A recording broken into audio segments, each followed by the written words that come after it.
Hi everyone, good morning, and welcome to CC Live. And today we'll be speaking on driving digital gender inclusion in Africa. Welcome everyone to this conversation. I'm looking forward to a great conversation, and I hope you are too.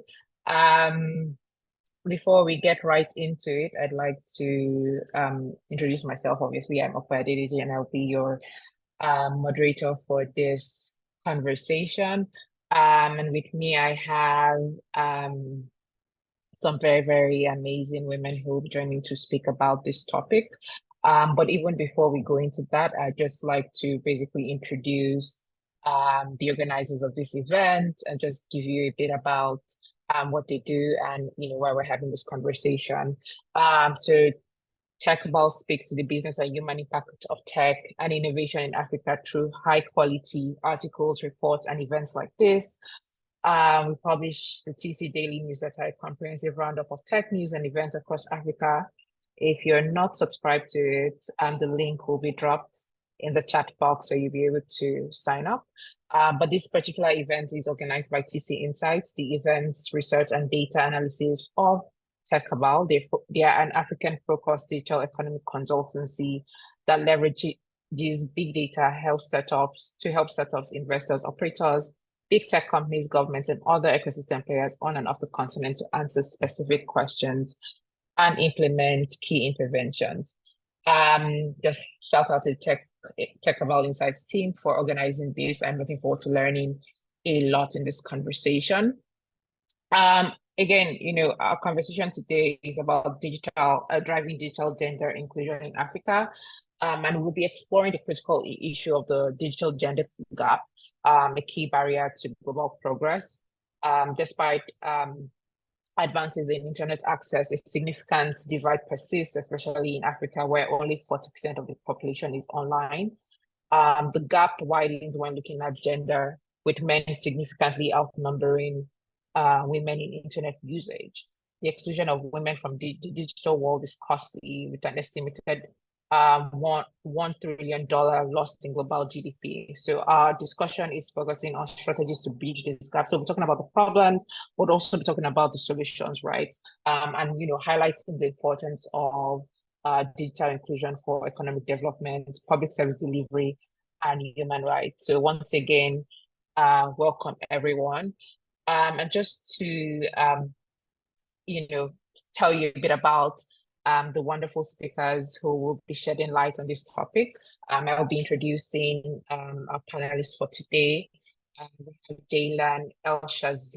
Sorry, I think I blundered your last name.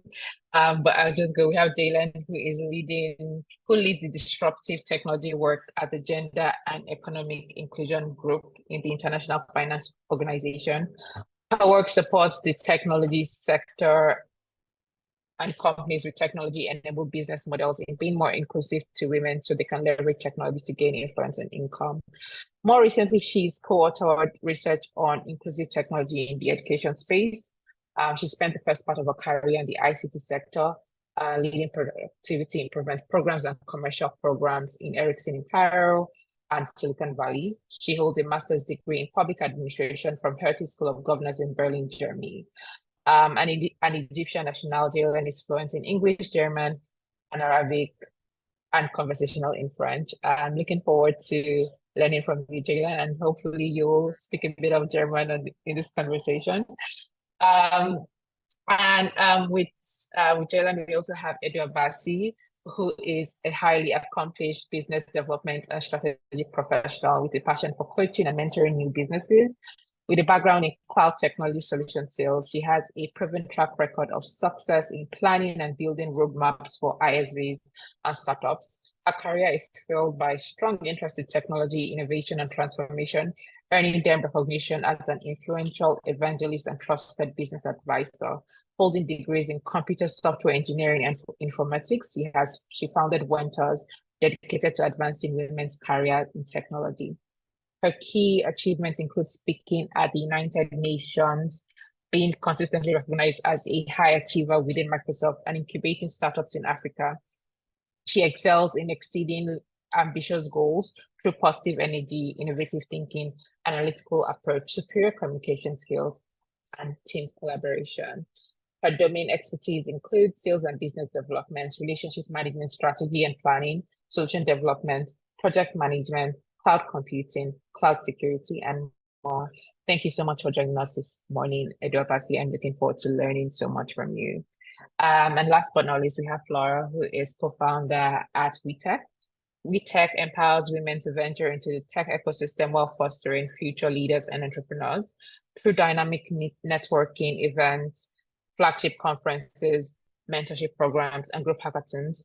WeTech continually provides pathways for professional growth and collaborative initiatives. By forming alliances with industry pioneers, WeTech connects female and diverse tech talent with leading organizations, creating a culture of inclusivity and innovation. Flora's relentless efforts reflect her dedication to innovation with gender inclusivity, making her a notable advocate in the tech community. She's also a programs manager at Autodesk, whose mission is to empower innovators across various fields with design and achieve new possibilities to create a better world. Again, thank you all so much for joining. I'm looking forward to having a very robust conversation this afternoon. And very briefly, I'm going to hand over to a rep from TC Insights to walk us through the research presentation, which will take about 10 minutes, and then we'll go into the conversation. Okay. Hi, everyone. Good morning. My name is Victoria, and I work with the TechCabal Insights team. So today I'll be taking us on our research presentation for today's event, just to set the tone for the event and give you guys an idea of why we're having this conversation. Next slide. Okay. So there's a huge digital gap in Africa, and the divide is even larger between men and women. So recently, the United Nations released a list of low and middle income countries, and then we have about 35 of them from Africa. And then we all know that there's a large digital divide in Africa, whereas we have, only 40% of Africans who are part of the online population globally. But the inequalities don't stop there. We have women make up about half of the world's population, and that holds true for Africa as well. But for every 3 men, we have less than two women that are online in Africa. And we can see that this trend, although it is prevalent across various regions in the world, this trend is very much prevalent in Asia and Africa, that has the largest digital gender gap. Next slide, please. Okay, so this is we have a chart on the progress of connectivity or mobile internet gender gap from 2017 to 2022 between men and women. We've seen various efforts towards closing the general digital divide gap, but the one that exists between men and women is still very prevalent. And we can see from the graph that is showing on the screen that we had from 2017 to about 2020,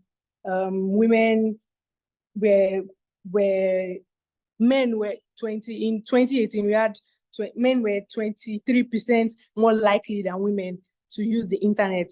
And then we saw that this trend declined up until 2020 when we had the pandemic, and then people started to get more online because of the lockdown trend that we had. So it was the lowest.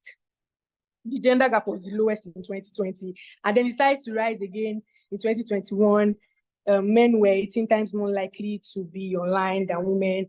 Then in 2022, they were 19 times more. So we've seen that the gap has been increasing. And even now that we've already made significant increase in closing the digital divide gap, and the fact that women still have, there are more people are now able to afford smartphones and all of that, we still have a low rate of women who are willing to be online, even whether they have a smartphone or whether they have mobile access or not. And then according to the World Economic Forum, if this trend continues, this slowing down of the trend that we see, if the trend continues, it will take another 131 years to close the digital divide gap that we have currently.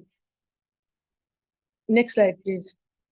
Yeah, so if you're wondering the reason why we have these trends, we have limited infrastructure, people do not have access to good electricity, people cannot afford mobile devices. A recent study showed that Africans spend about 39% of their salaries to get mobile devices. That is how much people do not have access or cannot afford mobile devices. And then we also have power issues. So even when people can have access to connectivity, they also do not have power to get online. We have affordability, like I explained before. We have cultural and social norms, and this includes trends that like the large education gap that we have, and other gender roles that keep women working unpaid labor, that just keep women that lowers the access that they have to being online, or the time that they have to be online. When women have done their house duties and everything, studies have come to find that they have little time to be online or to participate in digital activities. We have literacy and digital skills gap. Like I said before, there's a huge education gap. Then we have cyber violence and harassment. Women, what we've seen today is that women are starting to self-censor because of the fact that they suffer a lot of sexual harassment, even sexual violence on the internet, on social media platforms, whereas people send unsolicited pictures and all of that. And then we have policy and regulatory challenges. So next slide, back to the slide that we have.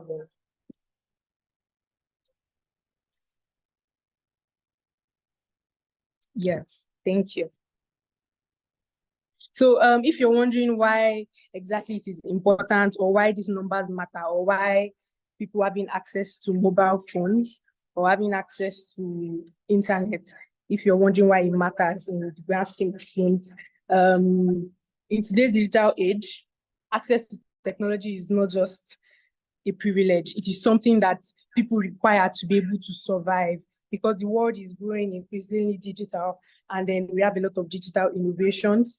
So we're going to be having, in fact, in future, we're going to be having most of our jobs, most of our job roles, in the digital sector. So it is very important that women are also a part of the digital economy. Women make up about half of the population, and it does not make sense for them to be excluded in this digital world that we all envision or that we're moving towards. So for women worldwide, meaningful connectivity has enabled learning, enabled earning, accessing, access to financial services, as we have even seen during lockdown, and then connecting with family and communities. So when people do not have this, when women do not have this access, apart from the fact that the connectivity issue, it can also worsen the gender inequality issues that we have been fighting for years. So people do not have access to employment, to entrepreneurship, and they are not able to participate in the digital economy. Next slide, please.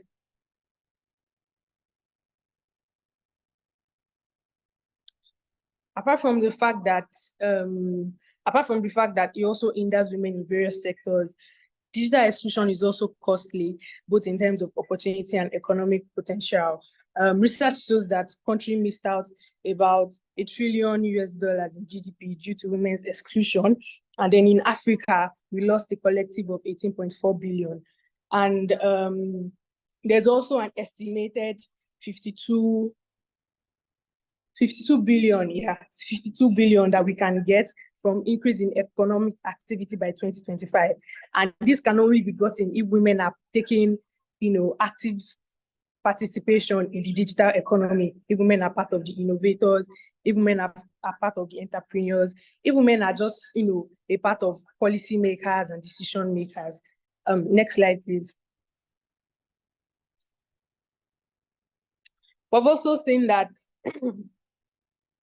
closing the gender gap enables the active participation of women, like we said. And because of the fact that, women constitute half of the workforce population, it is important for us to incorporate them. And what we've also seen is that Africa has the highest number of women entrepreneurs. And so what digital inclusion means for those women who are entrepreneurs is that they get access to resources to digitize their business. And that translates to a lot of e-commerce growth. Like the chart says, e-commerce is projected to reach about 59 plus billion US dollars by 2027. The only way that we'll be able to achieve this if we're also incorporating women who make up half of the entrepreneurs population in Africa into this. E-commerce has in fact been described by IFC as the entry point for digital economy. Another thing apart from e-commerce is also that we're going to be seeing a lot of digital information, innovation. We're going to be seeing a lot of tech, women-led startups. We still have like a very, very low number of women-led startups. We have about 18% of women founders in Africa. We're going to be seeing a lot of funding into women-led startups. There's a lot of the gap or the rate of funding for women startups, is very, very low. So next slide, please. What are the actionable ways that these things can happen to us? Digital skills empowerment targeted to specific unique needs that women face. So for women, women in underserved communities have different needs. They still need to be able to afford education. They need to be able to afford connectivity. They need access to power. Women in urban areas probably need, more funding, more incentives for their tech companies and all of that. So just digital skills empowerment. And then we have women too in STEM. We have like a low number of women in STEM. And then the next thing is also infrastructure. For women, women need connectivity to be able to take part of the digital economy or digital programs. So it does not make sense that people have to pay through their teeth to be able to afford these programs. And then we also need data-informed decisions, which involves prioritizing collection and application of gender disaggregated data. And this also means that we're also informing like the scalable system points by saying that we're also creating programs that are designed that have women at the forefront of their design, like AI and the new emerging technologies that we have, so that we do not have the trend of gender bias, as we have seen in the case of AI, where they are like gender biased information and all of that. So we also need to ensure cyber security and safety of women on digital platforms. Women need to be safe to use digital platforms, so that they will not be forced to self-censor or stay away from the internet, even when they have access to. Next slide, please. So in honor of Women's Day on March 8th, TechCabal Insights released a report on female founders. It is a report that talks about the women that are pushing boundaries, that are breaking barriers in African tech. So the link to the report will be shared in the chat box. Please let's download to be able to get more insights on that. Thank you. Thank you so much for that, Dr. I think that was a very, very insightful presentation. I think, provides a launch pad for us to go into this conversation. And just dive in real quick so that we don't take more time than necessary. I'll just, quickly go to Jalen. And I guess we've heard a bit about this, but I guess it's definitely helpful to hear more from your perspective How does the lack of digital inclusion impact women's economic empowerment, education, and overall well-being? Thank you, Victoria, for this great segue into this this topic of a conversation. So I think we know that that digitally enabled platforms are estimated to create 70% of new added value in the next decade, and that these gaps in access between men and women may further exclude women from these new businesses as digitalization continues to change business operations and revolutionize how people access products and services. So it's very important to make sure that we close these gaps. Our research has found that in online education, women are not enrolling at the same rates as men, despite gains in closing educational gaps between girls and boys in all stages of education in emerging markets over the last 3 decades. But we found, for example, in Africa, that women are 32% of online learners in a platform like Coursera, we've partnered with to do some research. And this has increased, but it's still a minority. We've also done research in e-commerce, and we looked at sellers on the Jumia platform in Kenya, in Nigeria, and in Cote d'Ivoire. And we found that women are well represented in Kenya and Nigeria, but they are more likely to be smaller firms, have fewer employees, and their average sales are lower than those of men. So we see some clear gaps here. And we also see in the e-commerce platforms that the digital skills gaps between women and men have affected how women use these e-commerce platforms. For example, in Africa, women entrepreneurs are less likely than men to use promotions and marketing tools, as well as any financing offers that are offered by platforms. And they voice a need for more training and more digital skills supports. Only 7% of women in Africa on the platform that we've looked at in Jumia use their lending services to access funding, even though they're more likely to be approved.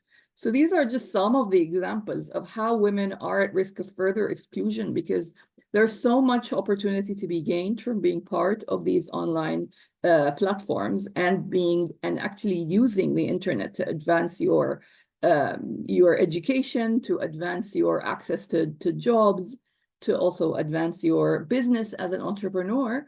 And if you're far behind when it comes to accessing those, if you're far behind when it comes to using those to the best of your ability, that will only exacerbate things as things continue to move online more and more.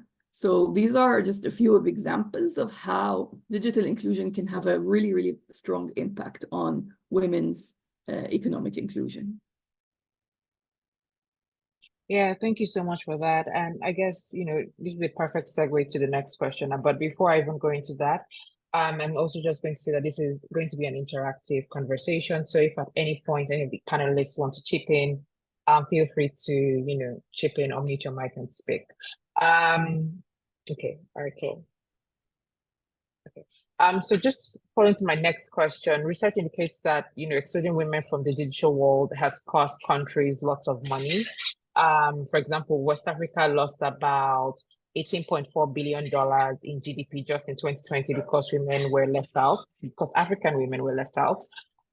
Closing this gap obviously will boost economic activity. And we're seeing by $524 million by 2025. But I guess beyond these economic benefits, are there any other potential trickle-down effects that we might see? And again, this question is for you, Jalen. Great, thanks, Opit. This is an interesting question. I'm going to answer that indirectly by saying that I think economic benefits are very important to highlight, and are not enough out there captures what these economic benefits are. We have some of those bigger numbers of like, the GDP is losing this much and that much.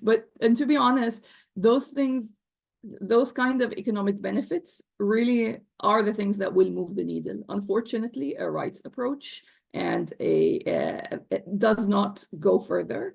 So I think it's very important to emphasize the business benefits. And I think more work needs to be done to show the business case of leaving women out of some of those of different, business models, tech-enabled business models.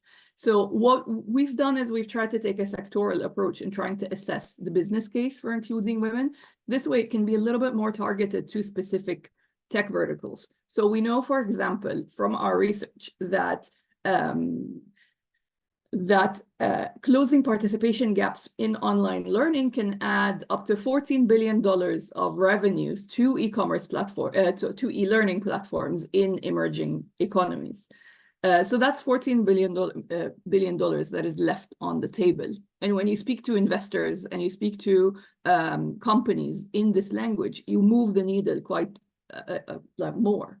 We know that in Africa, the market for e-commerce can increase by about 14.5 billion if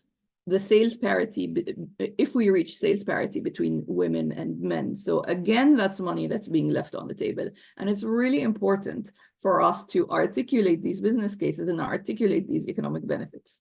Now, I know this wasn't your question. You're asking about other things, which I have not answered. So I'll zoom in on one particular benefit, which I really like. It's a story that I love, to be honest, which is increased innovation.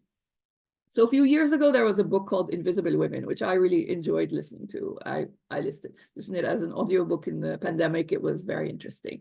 But one of the examples that was mentioned stuck with me so much.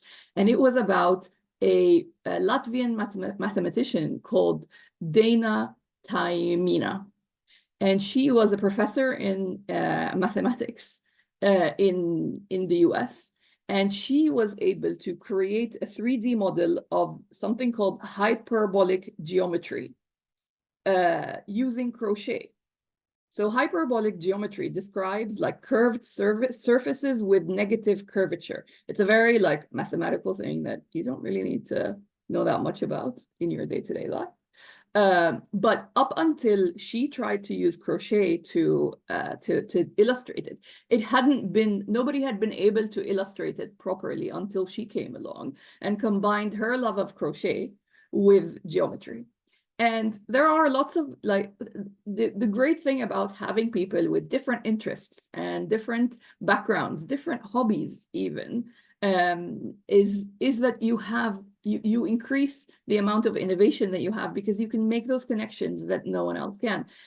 Probably because this field has been dominated by men throughout history, it took one woman, just an idea that helped really facilitate how they, at least these scientists, grow their understanding and train and educate future people on understanding these models. Now, this is a professor. She's used this to teach numerous students, and I wonder how many of their achievements and how many of their ideas can be traced back to them understanding this model better than their predecessors. So this is just, I love this example because it's a clear way of showing that having more women in the room, having more diverse people in the room, so not just women, African women, Middle Eastern women, women from Southeast Asia, from Latin America, other underrepresented groups, having those in the room with the background and the ideas and the interests that they come will only produce better products, will only produce things that are better for humanity. So yeah, I love this example. So that's why I would zoom in on that and say, yeah, increased innovation is definitely something that we need to harness by increasing diversity. Thank you so much. I really, really like that example as well. And I really appreciate the emphasis on, revenue as something that we shouldn't overlook. Just, it's segueing to just one of the very, very urgent problems that I think women face online, which is security and safety. And I'd like us to touch on that a bit, right? It remains an urgent problem for women participating online. I think Victoria touched on it a bit in her presentation. Women experience harassment and other forms of online gender-based violence, which leads women to self-censor or avoid online platforms altogether due to safety concerns. And I guess I'm throwing this question to all the panelists. How can this challenge be mitigated? Edwabasi, I'll start with you, and then Flora, and then Jalen, you can speak. Sure. Thank you. Thank you, Okwe. Very interesting discussion.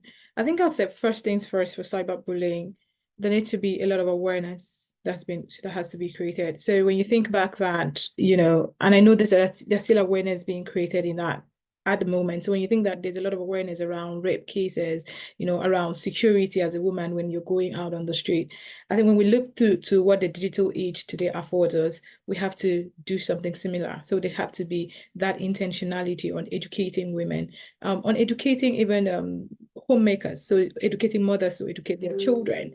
In this age and time, you just see how children grow into from watching, TVBs online to segue right into the digital age without the proper, what I would call the proper induction, the proper education around it. I know recently in one of the Western countries, there were news around a particular guy who just kept pinging girls that are between the age of, I think, 13 to 14 and wanting to connect with them online. So there's a lot of risk, right, when it comes to the digital age. But ultimately, as we have also realized in the world that we are today, that there have to be a lot of education process being given to the female gender.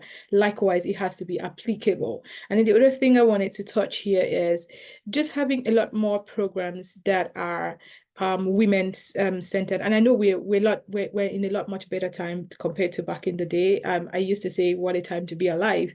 Because when I think, for instance, one of the reasons why at Winters we were focused only on women was also because of something like this. Whereas we wanted to give them that comfortability of come into Winters, all your mentors are going to be women. You're going to be mentored by people that are women. So, that in itself just knocks out, what that parents would have been struggling, like, okay, who's going to mentor my child? But I think over than ever before, there's loads of those platforms. It's also good to raise awareness around those kind of platforms and how it could help women who are looking to get into that field. But ultimately, key for that for me is awareness, and awareness creation. All right. Thank you so much, Edwabasi. Flora, over to you. Yes, and I think I'd like to really, emphasize what Edwabasi said on awareness and education and just, creating a platform for, teaching and again, creating awareness in the community about these different forms of like online harassment. Another very important thing is, leveraging technology that we have today, right? So we have all these various online social media platforms. We have Twitter, Facebook, Meta, LinkedIn. How can we leverage, the infamous AI, right, and advanced predictive machine learning models to sort of like help us identify all these different harassment patterns online? How can we proactively identify them and then use that information, use inclusive data to help us mitigate these problems that we see online today? So just, proactively leveraging technology is one thing. And also as human beings, I think we're also accountable of all these things that happen online. As a human being, as a person, I remember, traveling through the MTA in New York, and one thing they try to emphasize all the time is if you see something, say something. So as a user that's using all, as an online platform user, if we see any form of, cyberbullying or, gender-based cyber harassment, how can we as individuals say that, what, I want to report this case and I want to proactively look out for cases like this to, again, enhance safety environments for women in the space. So I think, again, leveraging technology, advocating for awareness in community. So having a safe space for women to share their experiences, share their stories and their journeys is also very key. How can we continue to promote and foster, a safe environment for women to voice their concerns? And, communities like Winter, like WeTech, we foster environments like that. So, yeah. And I'll just jump in and say that I think one of the, since the International Finance Corporation, we work primarily with the private sector. What we've tried to do is try to mobilize action from the private sector as well to address these issues. And we've done that again by creating some business cases. So our research from Fiji shows that companies lose about 10 days of work per employee each year due to lost staff time and reduced productivity from gender-based violence. So to address some of that, we have programs like Respect at Work, which is a program that we've just launched it in South Africa last month. It's a 14-month initiative led by IFC that aims to support the private sector companies in South Africa in enhancing business and social outcomes by addressing violence and harassment in the world of work. And it includes training on online GBV, because that also happens in employer settings, and there is a role for employers to play to address these and put the right mechanisms in place to first of all find ways of reporting this and flagging, allow employees to flag this properly, but also to address them.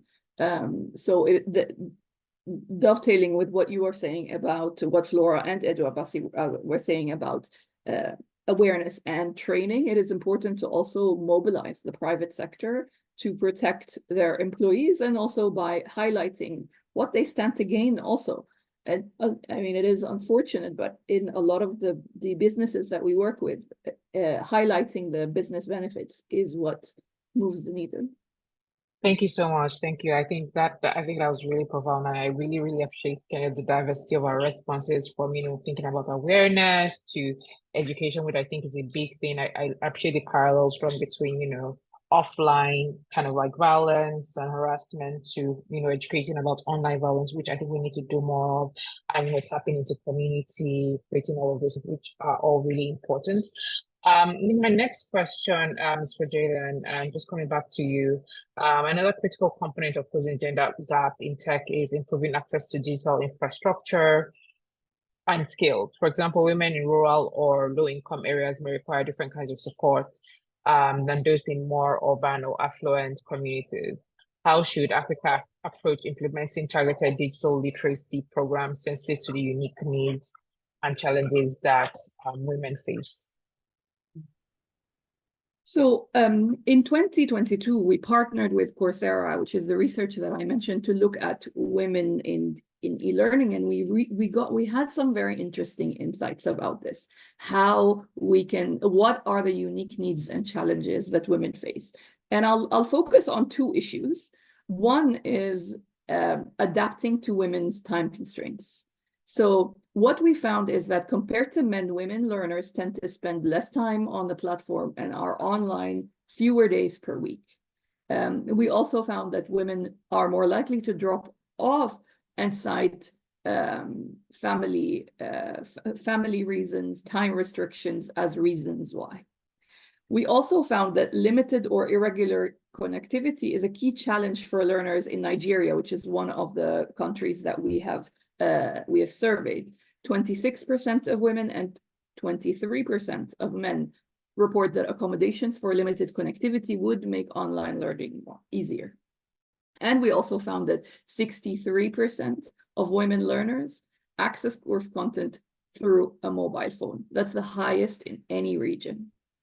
So this gives us a bit of an idea on what kind of solutions we can do. Having shorter sessions, so that to accommodate for women's time restrictions, having downloadable content and mobile device-ready content will help women, especially women in low-income areas or rural areas who don't have access to high connectivity or the most solid internet connection, can also benefit.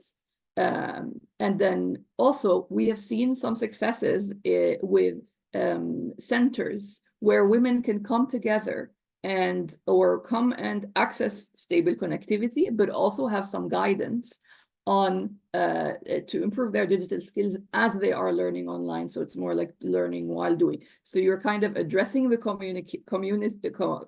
communication element in one hand, the connectivity. You're addressing the digital skills gaps, because you're having like people walk around and support women. And you can also address the community element, where you bring women together from different rural areas. You can have like child care facilities around them. So funding initiatives like that has shown really great promise to connect. And the second issue that we know for sure is affordability. Now, we know that Africa has remained the region with the least affordable ICT service prices. That was until 2022, which is a report published by the ITU. So it is more expensive to get internet connectivity in Africa than anywhere else. And we know that globally, a woman would need to work an extra 10 days in comparison to a man to afford a smartphone. And the average cost of a smartphone in Africa represents 39% of the average monthly income. This is an exorbitant amount. And how can we expect women who are less likely to have access to savings, who are less likely to have access to connectivity, to improve their digital skills if they don't even have access to that? So one of the solutions that we've discussed with, for example, a company like Coursera, is to create partnerships, third-party partnerships to address affordability, and partnerships with telcos for what we call zero rating.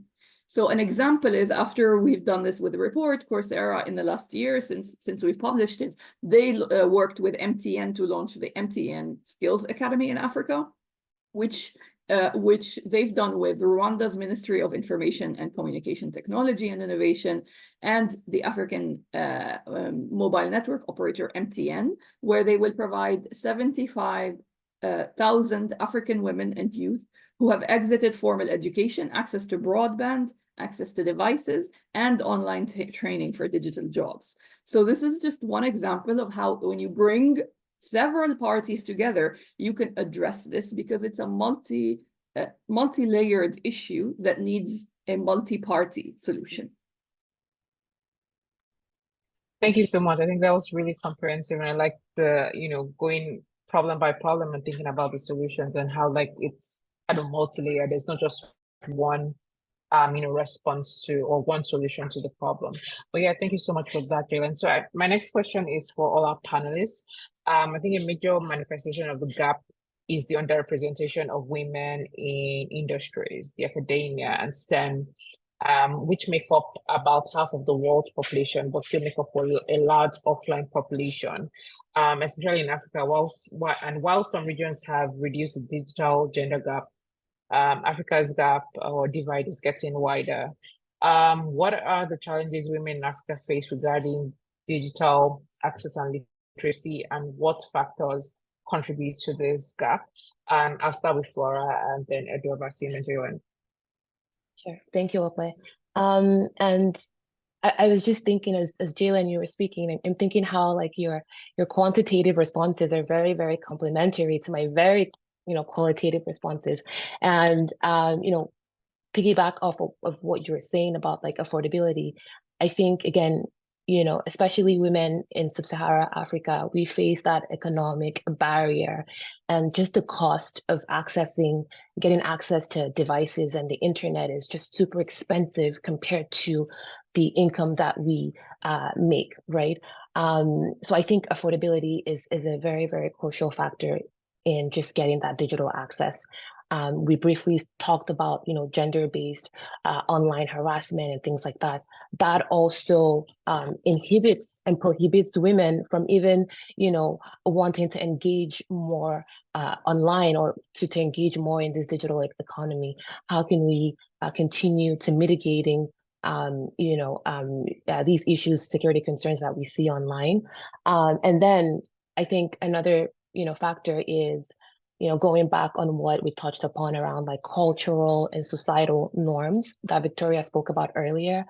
There is this, again, bias that, when it comes to technology related fields, we sort of automatically or systematically place our counterparts, male genders, as the leading gender to take on these roles, right? And again, all of these things just accumulate and discourage women from wanting to move forward again in this digital space.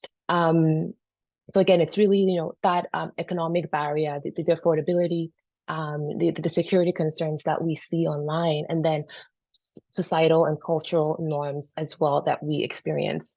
And I guess in terms of a solution, it's really just, as Jalen mentioned, coming together as, you know, governmental organizations, coming together as NPOs, as in the private sector, how can we come together to create, you know, policies and interventions that will help create that access and that literacy that we need in Africa today? And, you know, and it's not just creating these policies, but how can we make sure that we're properly, you know, setting up frameworks that are impactful and are very specific to women needs, right? So I think, you know, these are some of the factors that do affect that digital access and literacy. Thank you so much, Edward. Yeah, so I'll just speak back on some of the things that I've heard Flora say. This is particularly a very passionate topic for me because again, speaking back on everything that Jelan and Flora has said, I would talk on what you call like traditional gender roles, right? So there's the mindset around this is for a woman. This is a man's field. I used to share my story, and I've shared it across on different platforms where I studied software engineering for a first degree, and this is over 10 years ago. So I remember going in to study software engineering, and I was being advised by our head of studies that, oh, you know, you pretty much will not see, this is not like a women's type of role. Would you consider doing business information system and all of that? But then when I reflect back on what was the key difference for me, the key difference for me was that my parents were, you know, were well enlightened. And so I remember working out of that conversation and calling my dad, and my dad was like, no, you've always wanted to be a software engineer. Even if you're going to be the only female in that class, you are going to be a software engineer, right? And so there is the typical traditional mindset of there is a gender-based type of role for this particular gender. And for me, this is absolutely, you know, shouldn't even exist in itself. Now, what do I mean? When you think of technology in the early stage, you'll be hearing what stuff's like, oh, that's like a boys' club. What does that actually really mean? What does that mean? And so there are those salient things, which still stems back at some of the first thing that we talked about on awareness, you know, educating. So between even educating the parent so that you're, you know, sort of like you're inducting your children right? So there is nothing like a female child could be anything and everything she ever wants to be, similarly to how a male child should be. So understanding that there is no gender, that the whole gender bias around which role should one do. Now, the other thing is, I think also the lack of people really seeing what role models in those fields are. So quite often, if you flash back, most of the time when you want to think of who an engineer character is, you would think of a man, right? So if you want to think of who a software engineer character is, you would think of a man. And I think these are the reasons why we have platforms like Winters, like WeTech, we were saying to you that, hey, beyond just seeing the male gender, there are female who are doing it, who are thriving, and who are doing absolutely great. So for me, key to it is between thinking of how do we flip back, how do we take a step back and start inducting, you know, the female gender children, you know, from the time that child start thinking of a career, or, you know, when you start hearing what you want to be in the future, start giving them that option that it could be an engineer. So when they say career day in school, let's see a lot of female dressing up like engineers. Let's see a lot of female dressing up like, you know, pilots, you know. So let's begin to, you know, change that narrative. Let it be something that people are going in because they absolutely love it, because they're passionate about it. And it was also very interesting because I remember when I graduated, there were only 3 females that graduated in our software engineering class. Right. And then when you flip back into even getting into starting on the career in itself, you know, with everything that life throws at that gender. So when I talk of family, when I think of marriage, when I think of everything, it's enough to, you know, be like, you know what, I think I was forewarned that this is not for me. But just having a lot more people that you can look up to and it's like, oh, if she could do it, then that means I can do it. And putting that those role models at the forefront of some of the conversations that we're having or some of the education process would really help. Yes, and I completely agree with you, Edward Bassi, and that's why the work that you do is so important in highlighting those role models. I think I'm a big fan of tennis, and I am a big fan of Serena Williams. So, and the effect that she has had on changing the tennis landscape globally since she has appeared, her and her sister, the face of tennis, which is before that, at least in my perception as someone growing up in Egypt, seeing it on like my old analog TV, was like a very white sport, like lots of like Europeans, lots of, you know, very Eurocentric. But then the minute she came on the screen and became the incredible sensation that she is, since then, you look at the sport and it is so diverse now. These role models have changed it. And now you see so many young women, young Black women who have actually played against their idol and played against the person that got them in the sport to begin with. And to me, I always look at that example and say, like, this is why it is so important to have these role models, to see yourself, to visualize someone who looks like you in those positions. So the work that you and Flora do to do that is very, very, very powerful. And I think there more needs to be done to support having more role models and highlighting and flagging all of these strong, impressive, and even the day-to-day women working in tech and doing this kind of work. Exactly. All right, thank you so much. Thank you so much. I think this has been a very very interesting conversation. We're about 2 minutes into the Q&A, but I do have one question which is kind of like a follow-up from this, and I'll just throw it out to Edobasi and Flora. STEM subjects and in a continent with a growing workforce where an estimated 230 million jobs will require digital skills by 2030. This is a disadvantage to women who need skills to compete in this economy. How can we develop effective and inclusive policies and strategies to support women's involvement in STEM teaching institutions and startups? Yes, and I think, you know, going back to Edobasi's feedback on just investing in continuous educational reform and support is very crucial, especially for younger girls in, you know, in secondary school or primary school. How can we emphasize in curriculum that we want to promote STEM fields? We want to train teachers to be better at their jobs in, you know, providing materials that are like sort of like gender bias free. So how can we continue to promote that in our educational systems? And, you know, I remember during my secondary school days, you know, I opted for the science, you know, path. And I remember we were about 20 students in our, you know, in that science track. And out of that 20 students, only 4 of us were girls, and the remaining 16 of us were boys. And I just remember most of my girlfriends opting more so for the arts and business related tracks, right? And, you know, this is to say that, you know, again, we need that reform in our educational system. We need educational systems to, again, create awareness and emphasis on the benefits of studying STEM, right? Another thing is, you know, as you go from secondary education to university, you know, we see, or personally, I've seen that, you know, science-related courses are more expensive. You know, going to medical school, getting a PhD or a doctorate in a healthcare-related field, it's more expensive because we know, you know, it's costly to get like lab equipment to do research and things like that. So how can the government and other institutional bodies help subsidize or provide scholarships for women to encourage them to applying more into these fields, right? And then even as we go past education into, you know, into the workforce, or as we are, you know, faced with the challenge of choosing between a 9 to 5 or maybe choosing between building my own product or running my own startup. I think in both scenarios, corporate or entrepreneurial, we face the same problems where it's like, as a founder, right, how can I get access to gender lens funds and investments? What are my opportunities in getting access to, you know, tailored mentorship or tailored resourcing? And then, you know, as a 9 to 5, you know, woman in tech, how can my my job help me, you know, with work-life balance? Because I'm not just a woman in tech. I'm also, for example, a mom. I'm a mom with a 2-year-old. How can I balance my 13-hour daily job, with having to cater to my kid who needs 24/7 of my attention, right?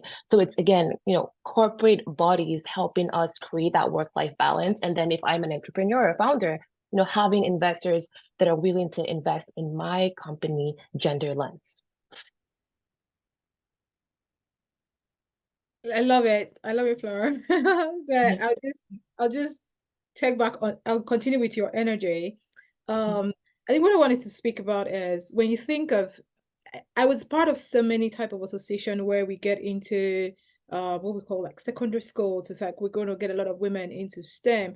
But I think for me it was also the case of there was also a lot of so let's divide it into two. The people that are already in a career in STEM, you've gone through the primary school, you've gone through the science subject, and then some have even taken on that step to get into university. But I was like, where are they? I wasn't seeing them in the workforce. So it felt like, there was a lot of, to think of like a course where people are being pumped in. There's a lot of energy. Let's get them into STEM. Let's get them into STEM. But what happens is that a lot of people just, that suddenly becomes smaller and smaller and smaller. And then you get into the workforce, and for maybe any graduate training program, you will be comparing how many women vis-a-vis the number of men. And when I'm talking here, I'm talking to like core tech subject or digital sciences. I'm not talking about business courses, if you get what I mean.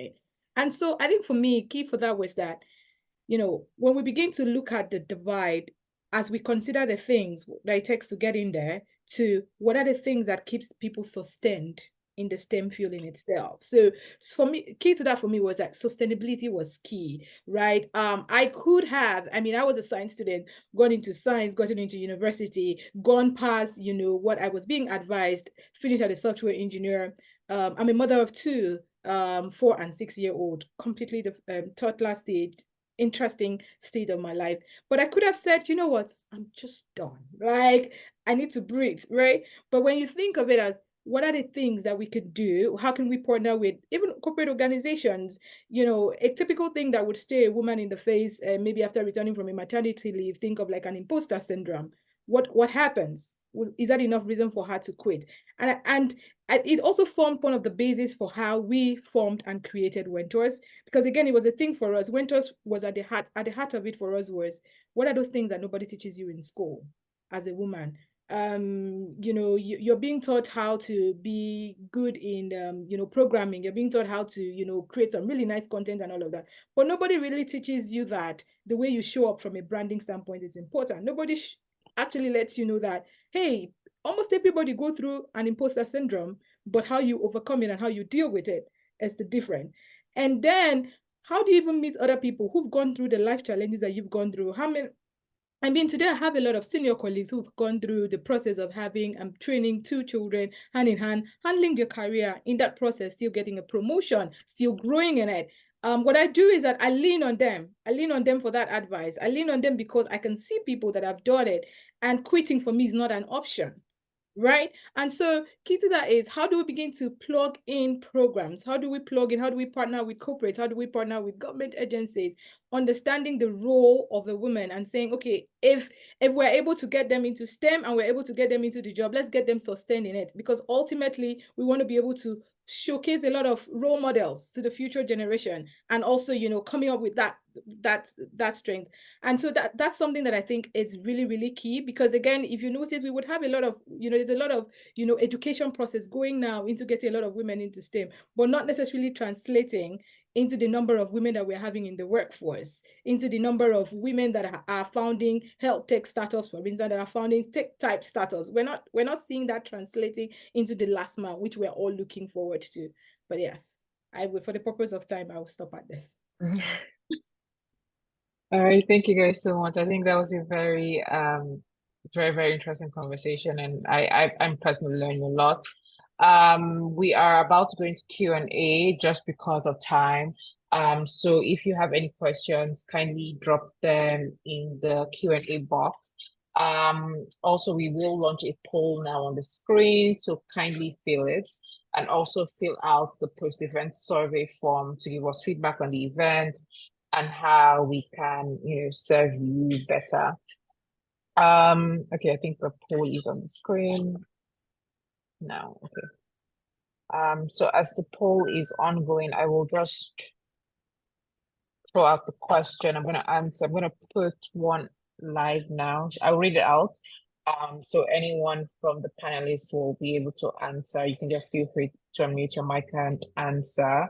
How can we increase the funding into women-owned led fintechs? What kind of support do women in fintech need to get access to more funding opportunities to get in front of investors?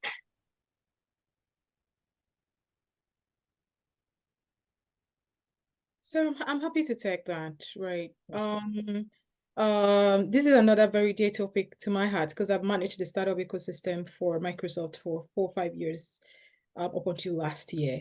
And it's an increasing thing where you see when you want to think of how many, so every time you hear in the news there's been a fundraising, and what I would urge everybody to try to find out how many of those startups were women-led businesses, how many of them were women-led startups.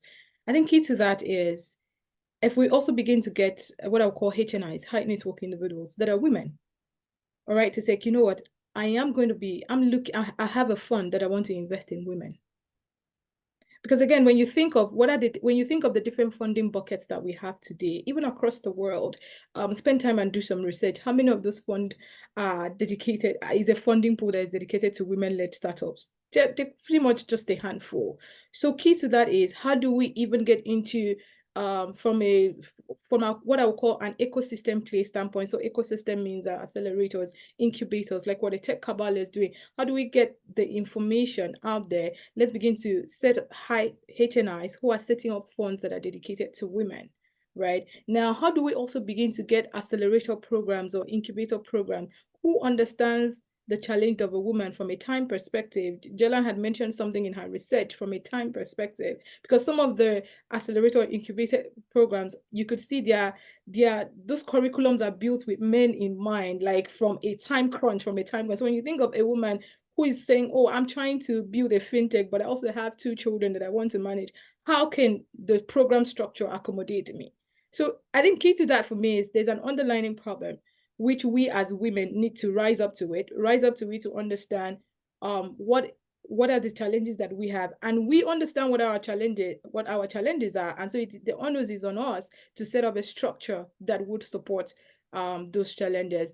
And to that person who just asked, if you are a fintech founder, we do have a program that we're going to be launching in a week, which She Loves Tech across the world, which is focused on just women. And we're going to be considering only women in Nigeria going up for a global program. Please watch out for it, check Winters, and feel free to apply for it. But we, in our own way, we're also trying to make the difference. And so I would urge every other person who has a way of making an impact in that field to do so.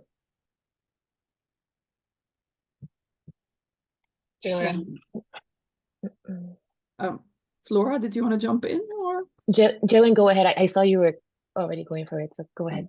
Okay. Well, I mean, I wanted to jump in and make two short things. I think one thing that's very important is to have programs that are dedicated for women specifically and for women founders. What we found time and time again in any type of research that we do is that women opt out. They don't sign up. They don't apply for a scholarship. They don't apply for funding at the same rate as men do.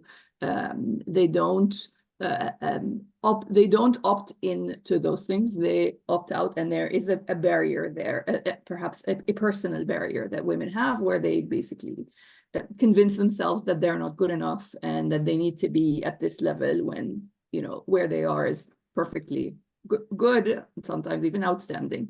So I think dedicating specific programs and specific funding to women-owned enterprises and to women in fintech, I think that's very important. The other thing is just a short plug. We've recently, like literally this month, published a research on fintech and women, fintech for women. I'm going to post a link in the chat if you're interested in this topic to read this report. It's very interesting to learn about how fintechs are reaching more women and how they can reach more women customers as well. So that's on the customer side. And I think another like important thing to touch upon is just I know personally I was very, very intimidated to get into like the VC space and understand, you know, private equity and all these different financial funding sources. It just, you know, seemed very daunting because it's very male dominated, right? I think again, providing access to educating women on these different types of funding, right? Whether it's VC funding, whether it's other sort of private equity funding, whether it's through governmental grants or whether it's through competitions and things like that, we need to provide access to education and to awareness, right? Another thing is, there's not just one type of funding, as I mentioned, right? You can seek opportunities with different organizations. I know at WeTech, we tend to do a lot of networking events, and one of them where we also piggyback off of Anima B is that we do the pitching competitions, the pitcher competitions where you win, money for your startups. You get to demo what you do as a founder, and then you win prizes for that as well, right? So it's just access to educating women on the different types of funding available, and then knowing how to leverage that to get in access for funding for your startups as well. Thank you so much, Flora, Jalen, and Adovasi. Another question we have here is, how are you also seeing the importance of, let me answer it like, okay, how are you also seeing the importance of addressing gender roles and responsibilities as women are getting these more demanding and competitive jobs? Example, are we seeing more men taking on the roles such as childcare, etc.? Does everyone understand that question, or does anyone want to take it? I'll say there is no, I mean, in my own view, there's no direct, there's no direct way of saying this is a yes. This is about who did you get married to? What is your underlying agreement? What's your tenets for your marriage? I think all in all is understand where you're going to and who is the best partner that could support your journey. So while I kind of see the person's view, like, are we seeing a lot of men take on responsibilities of childcare? Do they, again, what have you worked out with who you got married to, right? In the likelihood that you are married, but also there are also ways of setting up support systems. So I remember at the early, and I'll give personal example, at the early stage of our marriage, we lived not too far from my parents-in-law. And just because we wanted that assistance, because I knew that I was also going to be pursuing my dreams, likewise my husband, but we also wanted a reliable person that we could, give the support from a childcare standpoint. At this stage of my marriage with my husband, we do swap between childcare. So there's childcare for us is not a woman's responsibility, it's both of us responsibilities. Again, those are like intricacies of conversation that I don't think we can really go into in this panel, but it has to do with your life decisions and who you ultimately, choose to, spend that life decision with, if I would say. Okay, thank you, Adovasi. There's a question here, and I feel like we've answered this, but I think I might still just throw it open just so that if there are any additional points that the panelists want to add, we can touch on them. So this person says, P says, I stand corrected, but I see a lot of these conversations around closing the gender digital divide gap targeting specifically women in urban cities, urban communities. While solutions are being proposed to bring a lot of women online, I'm wondering how we can tailor them to support women living in rural communities whose education levels are very low, have low income because they engage in little or no economic activity, or are limited in what they can do because of culture and the permission they need from men, husbands, and fathers. So it's quite a mouthful, but I guess it's just what can we do to better support women who are living in rural communities? How can we tailor some of our programs and some of our responses to them? Yeah. And I think, so this question reminds me of when we first launched our mentorship program 2 years ago at WeTech. We got a lot of responses from women in underserved communities that we can't apply to your mentorship program because we don't have laptops that are required. That was a requirement to do projects as part of this mentorship program. We currently are using our mobile devices to code, right? Once I heard that, I was sort of heartbroken because I know what it means as a software engineer to code in general on a laptop. And now you're telling me that you're having to code on your phone. That's just very, very unfortunate. And we know how hard it is to learn how to code in the first place. Talk less of compiling code on a mobile device that probably has slow internet connection, right? So just hearing, grassroots feedback from our community saying that they don't have access to these digital devices to help them join the mentorship program was very, very heartbreaking. One of the initiatives that we're trying to foster long-term is how can we work with governmental bodies? How can we work with organizations, as large as IFC to create subsidies to access these different digital devices? How can we subsidize devices? How can we even provide it for free at a lower cost so that we can get women in these communities to access the digital skill sets and the mentorship and resourcing that they need. So I think for me, that's one key factor is joining hands together as stakeholders in the industry, private sector, academia, nonprofit. How can we come together to create subsidizing programs that can offer skill sets and access to digital devices and the internet today, so these women can get onboarded into this digital economy? So yeah. Thank you so much, Flora. I don't know if any of the panelists have something to add before we move on to next question. Okay, cool. I'm going to take one or two questions from the questions submitted ahead of this chat. So one of them says, in which area or sector of the digital economy do you think women are most needed, and what skills should they have or acquire?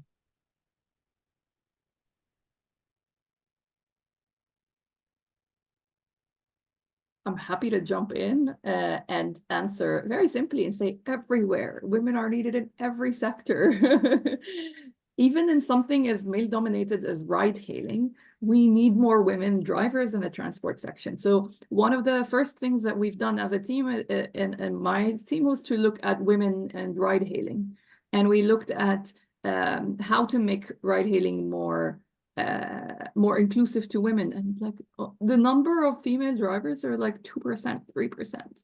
And even though ride hailing can be seen as a little bit safer than public transport in some cases, it's still not safe, and there are still lots of safety concerns. And one of the ways that you can overcome that is by having more women drivers. The transport sector is very hard for women in general as users. We struggle a lot with transport. We see the lack of mobility, lack of safety within mobility is such a huge barrier to women, to their access to jobs and access to opportunities. So this is one example of a very male-dominated field that not many people think about. And they're like, yeah, I mean, why should we have more women in there? Why does that matter? It matters because it creates safer spaces for women. UNESCO published this really good report in 2019 called I'd Blush If I Could. And that showed, it's a very good report. I really encourage everyone to go read it. And it shows that women lag men in terms of digital skills. They're 25% less likely than men to have sufficient digital skills to use technology for basic purposes, like performing a simple math formula in a spreadsheet. And as the digital divide the divide goes further, the higher you go along the skill spectrum. So what can we do? What skills do they need to acquire? Is digital skills. That's so important. And that's why our previous discussion around accessing devices, lowering the costs, and also working with community leaders to address the social norms that restrict women from accessing devices even when they are available. Those are important things. And the other important thing is to work with women so they don't opt out. So when there is a device, they don't give it to the male of the family. They don't automatically sacrifice their time for someone else, which women and mothers tend to do. Be a little selfish, take some time to yourself and learn, because that's going to set you back big time if you don't invest in yourself first. Yeah, thank you so much, Jayla. I think that's a perfect segue to a second question that we received. which is what is one actionable step young women can make today to create space for themselves in the digital space?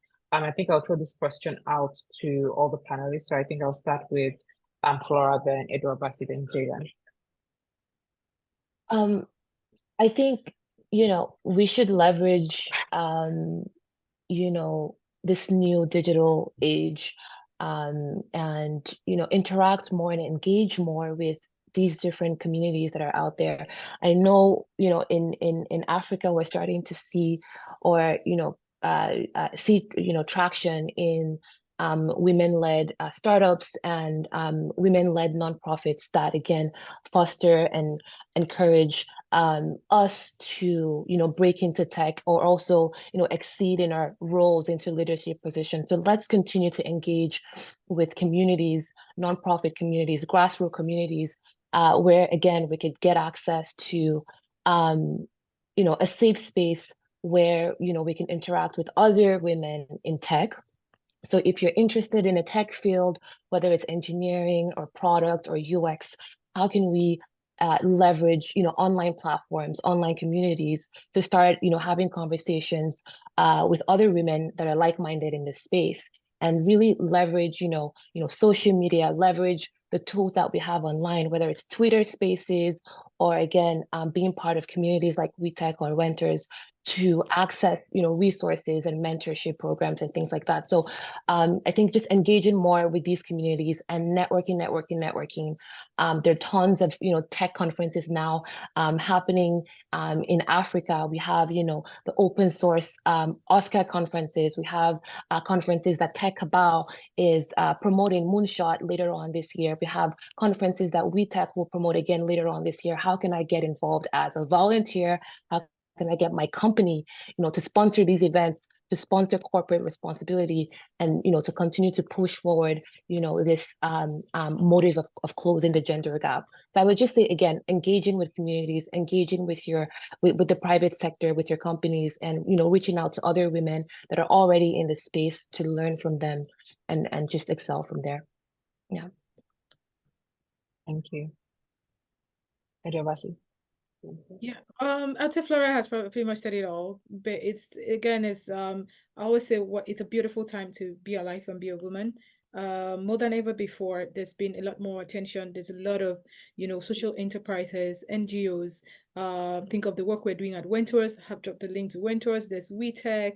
There's Tech for Dev. There's so many of these organizations that are there's a platform that if you as a woman wants to get into tech, there are people out there to handhold you through the process of learning the skills, to even matching you with internship, and even probably getting you into the job space, even looking forward to getting mentors. So it's a beautiful time to be a woman because there's so many resources. So let's continue to harness the resources that we have that has been made available to us. Yeah. I love this, and I wholeheartedly agree. I have a advice that perhaps I have for the women in the room today and right now, because everyone here is already online, so they already assume that we have devices, we have connectivity. Use generative AI. Don't wait. Don't let the men beat you to it. And learn all about this new technology that everyone is talking about all over, and you're going to just park it on the side because you're like, I don't really understand what I can do with this. Once someone figures it out, I'll have to learn about it. Fine. And then you park it aside, and others run with it, and you miss out. Start using it now. Start playing with it now. Do not wait. Jump on this board quickly. And when technologies happen, don't wait. Get ahead of the curve on it, and don't wait until others push you to the curve, because I think we have that temptation. So that's my actionable step. A lot less inspiring than that, but just very practical. All right, thank you so much. There's one live question that I want to put, and I thought we've answered it, but I guess it's also just worth taking. How does a woman who wants to venture into coaching business using tech as a tool, position herself to attract opportunities? I don't know if Flora or Edward Bassey want to take this. So did you say a woman that wants to go into coaching? Yes, into coaching business using tech as a tool, position herself to attract opportunities. I've just put it live as well, so I don't quite understand the question, actually. yeah, I'm also struggling to understand the business idea, but I guess, at the end of the day, it might be worth thinking about just how do you as how do women, who want to start something new position themselves to attract opportunities. But then again, if Oluwatoyin is in the house, I guess we can also bring her up to respond. Yeah, Otherwise, we can just, yeah. I mean, it would be helpful if she could unmute and sort of give us, the exact view of what she's thinking.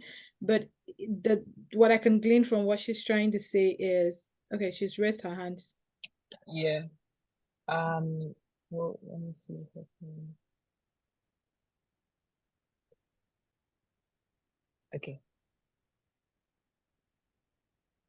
Hi, Water. You can speak now if Good afternoon. I hope you can hear me. yes, we can hear you. All right. It's actually been a great time learning. Yeah. Okay. So what I mean by my question is, okay, so I want to start coaching general, just coaching regular coaching business. Probably maybe like Edward Bassi mentioned that there are people that have gone through the phase of your life right now and just wants to hold you by the hands and help you to attain sustainability and all of that. So probably so right now I have an idea of coaching young graduates into career choice, career path, choosing a sustainable career and all of that. So I'm just thinking because I don't want it to also be, I want it to be a business and not business per se, but I want to earn from it because I also run an NGO separate from that where we take rural knowledge to, we take knowledge to rural areas. So for this coaching, I want to earn from it, but I'm asking the question to get clarity on how I can also attract opportunities because I've been seeing many support opportunities for women that want to go into tech. So I'm using tech as a tool to start this coaching thing, but I don't know how to position myself. Should I apply for those things? I don't know because they usually say for women in agri, women in this, women in that. They don't really talk about women going into coaching and all of that. I don't know if you probably understand my question. So that is what I'm actually asking that for women going into coaching and using tech as a platform to coach people and they also want to earn from it. Is that kind of business also what maybe women in tech support or Microsoft support or TechCabals, support? So that is my question. I hope you understand now, or I can rephrase. I think it's clear. Okay. I think it's a bit of a very detailed question, but I would just, there is no one answer for what you have asked. I think key to that is understanding what is the business model that you're going to go into and how do you intend to make money from it.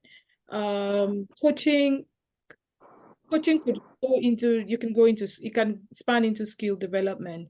And in skill development, two questions you want to ask yourself is, do I want to give this out for free? Or am I going to be leveraging on existing fund, for instance, from like international organizations like an IFC or like a United Nations? Is there a fund and how can I assess it?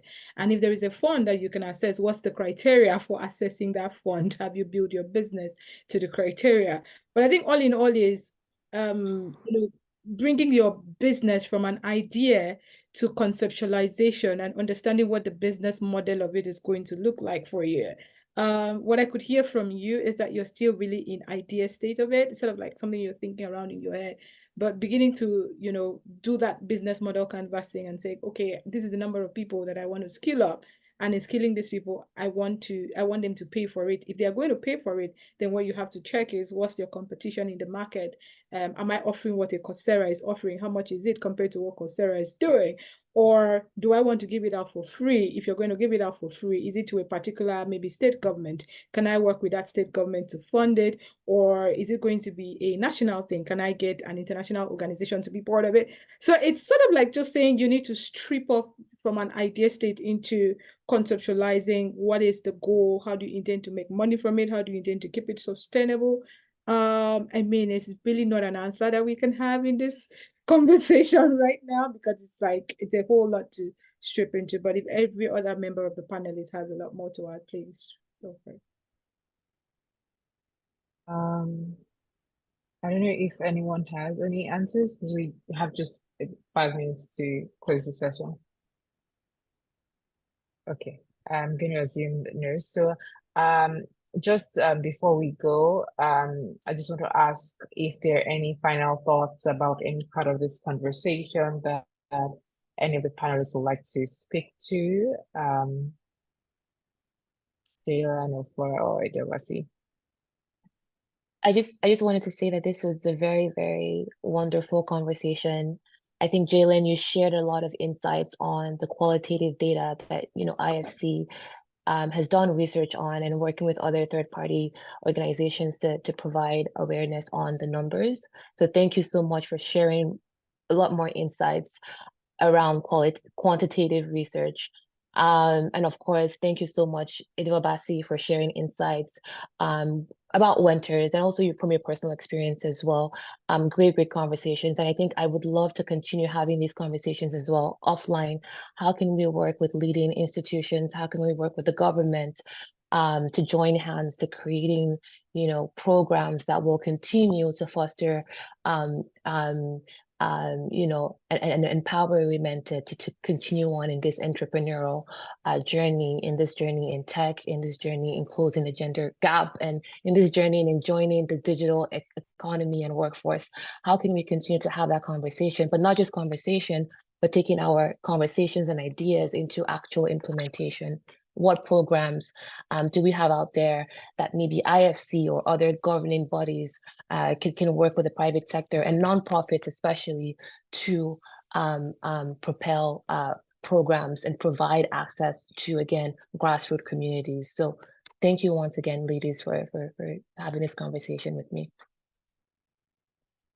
Right. Yeah. Thank you so much. Sorry, Jelani.